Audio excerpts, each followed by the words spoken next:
तो दास आज आपको जो अधिकतर रोगी आते हैं, आत्मा दास की रोती है।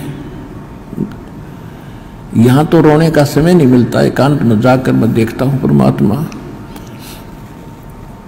आपके बच्चों का क्या हाल हो गया है।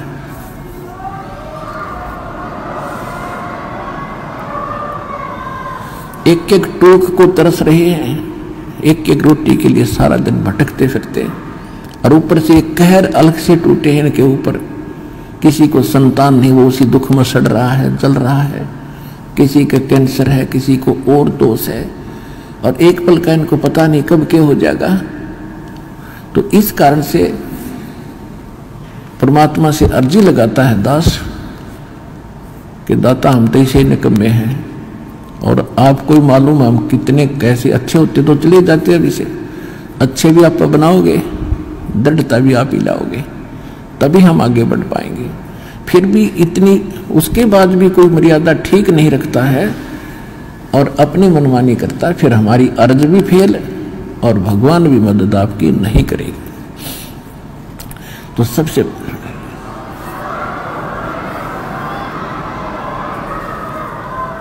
तो कहने का भाव ये है कि जैसे एक भक्त के मतलब अच्छी कितनी इस ज्ञान से कितना फर्क पड़ा। एक भक्त का लड़का कति अपाहिज था और परमात्मा का नाम लिया उसने, वो आता रहा, कुछ राहत मिली उसको। राहत मिली तो वो तब तक 1 2 4 10 12 साल भर वो आया, उसको ज्ञान समझ में आ गया और उस बच्चे को सतनाम तक प्राप्त हो गया और फिर उसकी मृत्यु होगी। अब उस पिता को कति दुख नहीं था। उसने ये शब्द कहा कि जी आपका बच्चा शरीर छोड़ गया, सतलोक चला गया, वहां भी कोई बात ना, यह तो आत्मा परमात्मा की है और उसने देखना है कि उस अपनी आत्मा को वो कैसे छुड़वाओगा परमात्मा इस काल के जाल से। तो उन्हें बोला जी कति दुख नहीं बने, घनी खुशी हुई एक मेरा बेटा सतनाम लेकर मर गया। और आप तो कहते हो कि प्रथम नाम से मनुष्य जीवन मिलेगा, और उसके तब भक्ति का बीज दृढ़ हो गया। तो देखो कितना हल्का हो गया। पहले वो कहर हो रहा था वो बच्चा, उसके लिए एक ज्ञान से हल्कापन और फिर समाधान हो गया। और वो ये गारंटीड बात है, 10 महीने में यही सतलोक आश्रम में दिखा दूंगा उस बालक को, दूर नहीं जाएगा। तो हमारा यहाँ जो मूल सौदा है, जो मूल हम सौदा करते हैं, वो तो इस आत्मा का कल्याण का है। और बाकी जो आपको सुख देंगे हम यहाँ परमात्मा देगा। दास तो देखो परमात्मा ने हमारे इस दास को खूब सतर्क कर रखा है कि अपने ऊपर कभी ना लेना। खुद भगवान ने नहीं ली, परमात्मा की एक वाणी है, सुख देता है दिए जात है, ये दाता दिन रैन और लोग भरम मोह पे करें ताते नीचे नैन। देने वाला परमात्मा कबीर जी है और दास को केवल एक बीच में आपका मीडिया बनाए बैठा है। और आपको आप कहते हैं गुरु रामपाल ने ये सुख कर दिया, तो उसमें दास के नैन नीचे हो जाते हैं। परमात्मा कहते हैं कि देने वाला दे रहा है और लोग भ्रम मुझ पे कर रहे हैं ताते नीचे नैन। कहने का भाव ये है, देखो करेगा तो इस दास के माध्यम से। इस दास को ये समझ लो एक सिरिंज है इंजेक्शन लाने वाली, और यह ओके सिरिंजर बढ़िया नीडल है, इसमें दवाई है भगवान और लगेगी रामपाल के आशीर्वाद के माध्यम से। यह दवाई भगवान वाली जाएगी ऐसे।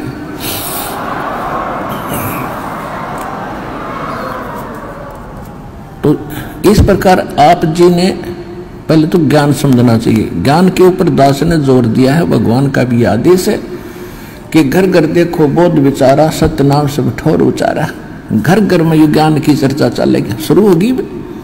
जिस घर में आप जाओगे जाते भगवान के अतिरिक्त कोई चर्चा नहीं सारे दिन, ना तो इनमें कोई ताश बत खेला करता, कोई इधर उधर के गप्पे मारा करता, फलाने ने ऐसे कर दिया, धकड़े ने ऐसे कर दिया, ये गप्पे मारा करते घर बैठ के। आज हमें फर्स्ट टाइम है कोई, या तो सुबह का नित्यनेम, दोपहर की रामायणी, शाम की आरती, बीच में मंत्र, हमें इतना बड़ा सिलेबस दे दिया, हमने बकवाद करने का समय को नहीं। और समय मिलता है तो मालिक की चर्चा ही करते और कराते हैं। कितना अच्छा समय मिल गया।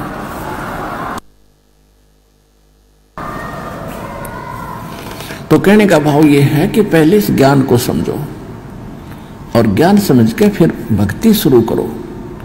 चाहे कितना भयंकर रोग है, भगवान परमात्मा ने प्रसन्न कर दो।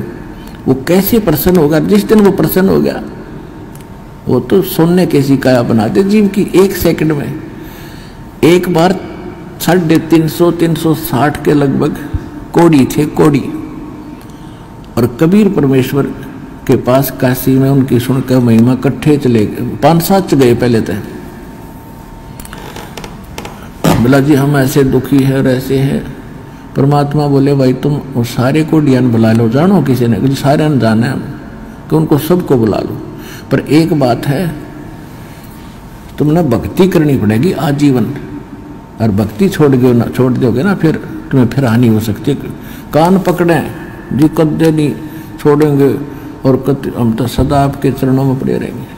360 कति को चाम पड़ा था कट कट के, और परमात्मा ने आशीर्वाद मात्र से सारे 1 सेकंड में कति स्वस्थ कर दिए। कबीर भगवान ने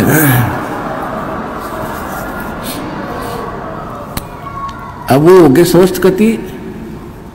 अब जाते उन्हें तक 10-5 दिन तो महीने 2 महीने तो ठीक सी भक्ति करी, फिर हुए बकवाद भागी।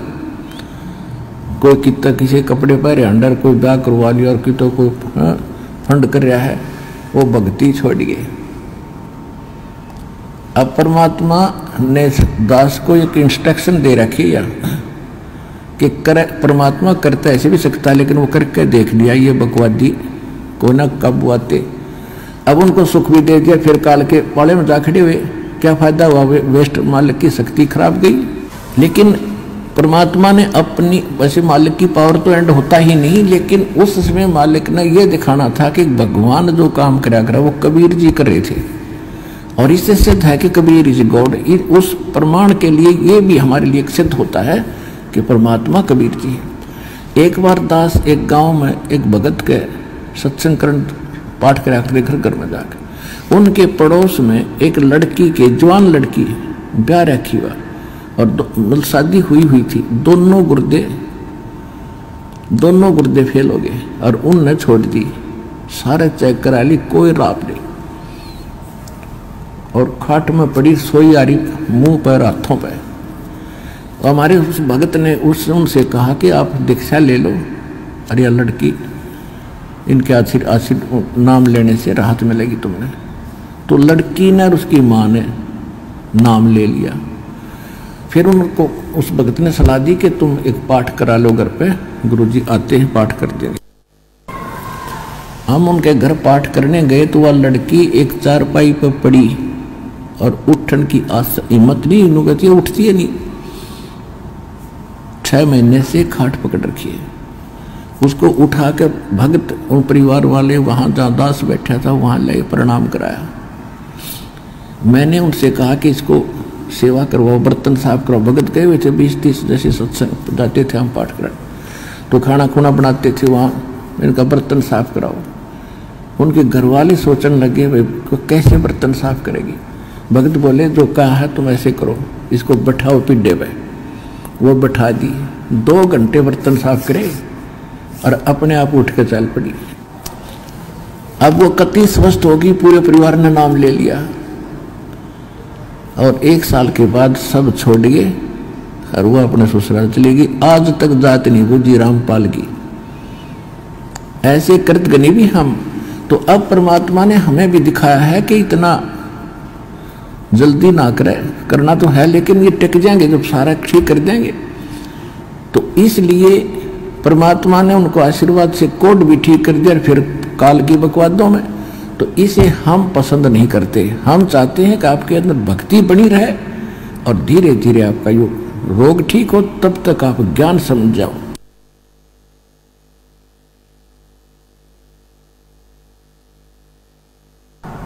और जिसके मन में दोष है वो चला जाएगा। फिर कितने पृथ्वी ठिकाना नहीं, वापस में फिर भटक कर फिर आखिर में यही आना पड़ेगा।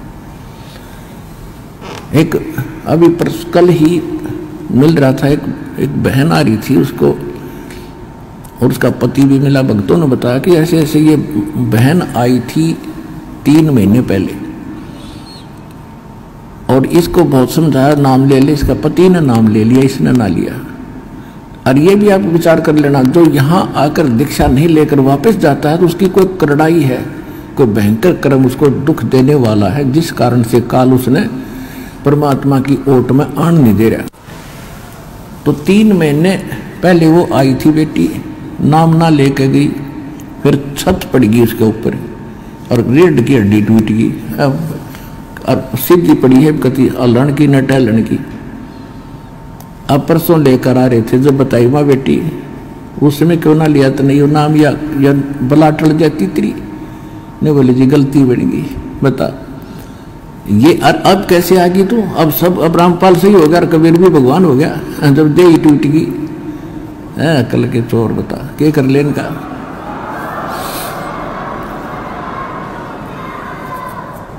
दुख में सुमरण सब करे, सुख में करे ना कोई, जय सुख में सुमरण करे तो दुख काहे को होवे।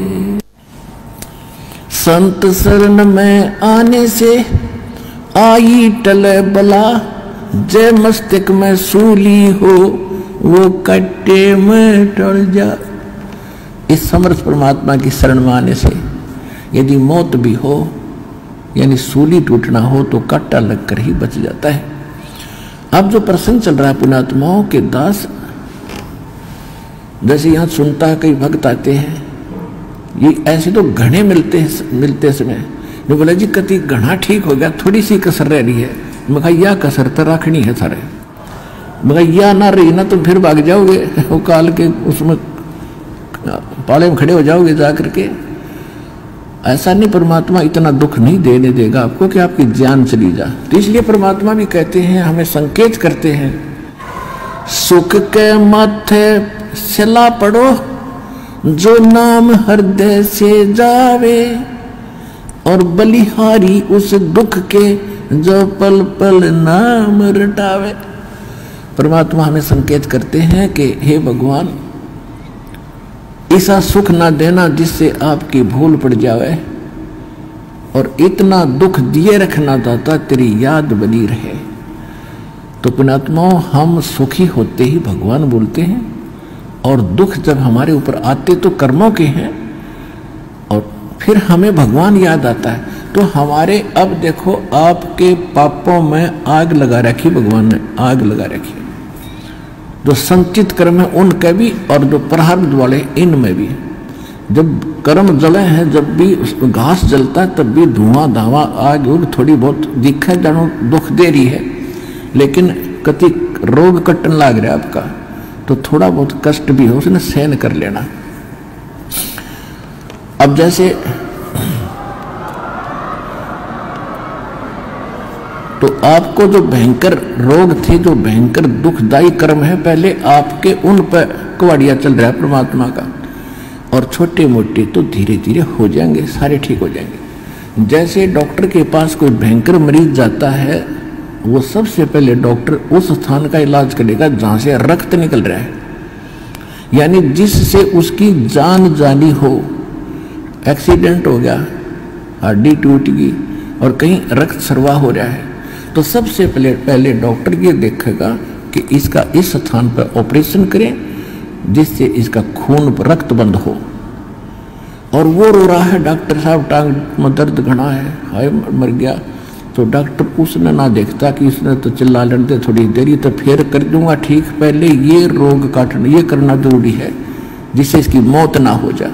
तो परमात्मा आप ताई हो एक दुख न ठीक कराने खातिर, और परमात्मा आपके वो पहले ठीक करेगा जिससे आपकी मृत्यु, जैसे आपकी मृत्यु निकट आ गई, समय आपका रहा नहीं, आपकी है नहीं आज्ञायु, तो सबसे पहले उस कर्म को बढ़ाएगा आपको जिससे आपकी एक्सटेंशन हो। उसके बाद फिर सुख तक दे जाएगा जब तक आप रहोगे शरण में।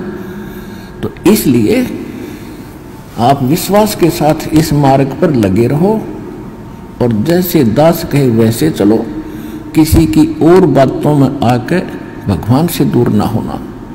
आप सदा सुखी हो जाओगे, आपको सर्व सुख मिलेगा और मोक्ष मिलेगा।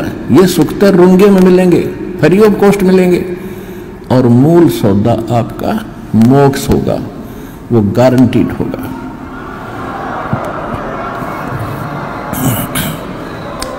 अगर आप ये वीडियो YouTube पर देख रहे हैं तो हमारे चैनल को सब्सक्राइब करें और बेल आइकन को दबाना ना भूलें। अगर आप Facebook पर ये वीडियो देख रहे हैं तो हमारे पेज को लाइक करें।